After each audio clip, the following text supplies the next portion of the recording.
अनि यो चाहिँ को आइदिनुहुन्छ पिकनिक खानु उहाँहरूले चाहिँ यस्तो खालको पहिचान चाहिँ छोडेर नगइदिनु होला। तपाईँ हामीले सरसफाइ नगरेकोले गरिदिने हामीले खाएको खानेकुरा हो त्यसलाई चाहिँ व्यवस्थित तरिकाले राखिदिएर गइदिनु होला। किनभने यहाँको यो फोहोर मैलाले गर्दाखेरि चाहिँ हैन हामीलाई चाहिँ अलिकति हाम्रो यो वातावरण चाहिँ एकदम हानिकारक हुन्छ। अनि पानीको मुहानहरू कति अब तलतिर खानेहरू यतैतिर नजिकैतिर छ पानीको मुहानहरूमा पनि फोहोर पसेर हुन्छ यस्तोहरू। तपाईँहरूलाई हामीले ठाउँमा बनाइदिएको छ क्या। यहाँ पर छ एउटा फोहोर विसर्जन गर्ने ठाउँ, त्यता गरिदिनु होला। ठाउँमा खाल्डोहरू छ भएन। तपाईँहरूले यसरी पत्तीहरू यस्तोहरू चाहिँ यसरी नगरिदिनु होला। यो त अब हाम्रो गाई गोठ चरन पनि हो, त्यस्तोतिर चाहिँ अलिक हुन्छ। यो यसरी बरु हो यता फालिदिनु होला। यी छ यतै फाल्ने ठाउँ, बरु यसरी फालिदिनु होला। तपाईँहरूले फालिदिनु भने हामीले बरु यहाँ आएर जलाइदिन सक्यौँ। यसरी चाहिँ नफालिदिनु होला। अनि यो बाँको चाहिँ कसले चलाउनु हुँदैछ? यो बाँको हो, यो चाहिँ एकदम पोइजन टाइपको हुन्छ। बाँकोहरू यो यसरी फोहोर गरियो भने त अब अर्को जान आउनेले त कसरी खान्छ त हैन? त्यता फोहोर फाल्ने ठाउँ छ, त्यो पर पनि छ। आगो फुकेको हुन्छ, जलाउने ठाउँ हुन्छ, जलाइदिनु होला। यसरी फोहोर गरेर चाहिँ नगइदिनु होला। को आउनुभयो कसो आउनुभयो एकदम थोरै हामीले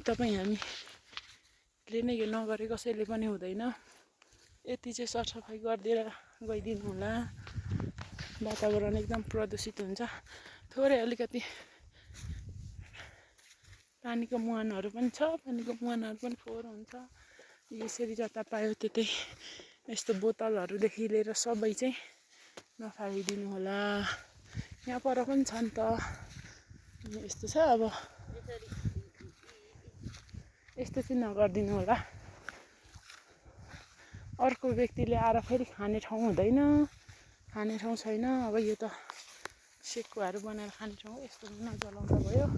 अनि यहाँनिर पनि छ क्या खोल्सा, यहाँनिर पनि खोल्सामा राखिदिने होला। यो हो यसरी को कति आउनुभयो उहाँहरूले बरु चटक्क यसरी राखिदिनु भएको छ। यस्तो सिसा जन्ने यस्तोहरू जे हुन्छ हो यहाँ यसरी बरु राखिदिनु होला। एक ठाउँमा भइसकेपछि जलाउँछौँ हामी स्थानीयहरूले, तर यसरी चाहिँ नपारिदिनु होला। तपाईँहरूलाई अनुरोध, हाम्रो ठाउँमा आइदिनु होला। पिकनिक स्पोट जाडोमा रमाइलो गरिदिनु होला, भाइरल बनाइदिनु होला हाम्रो ठाउँ हैन त। यस ल बाइ। त्यो हिँड्दै गर्दाखेरि बाटोमा देखेको अलिकति नराम्रो लागेको हुनाले हामीले थोरै क्लिक बनाएको। जो कोही आउनुभयो नराम्रो चाहिँ नठानिदिनु होला। फेरि यो यस्तो भयो उस्तो भयो भनेर, तर हाम्रै लागि भनेको। अब तपाईँहरू आउनुभयो, अर्कोजनाले आउँदाखेरि त त्यो ठाउँमा बसेर खाने पनि त अलिक सरसफाइ छैन नि त। अनि डाँडा त एकदम सरसफाइ हो।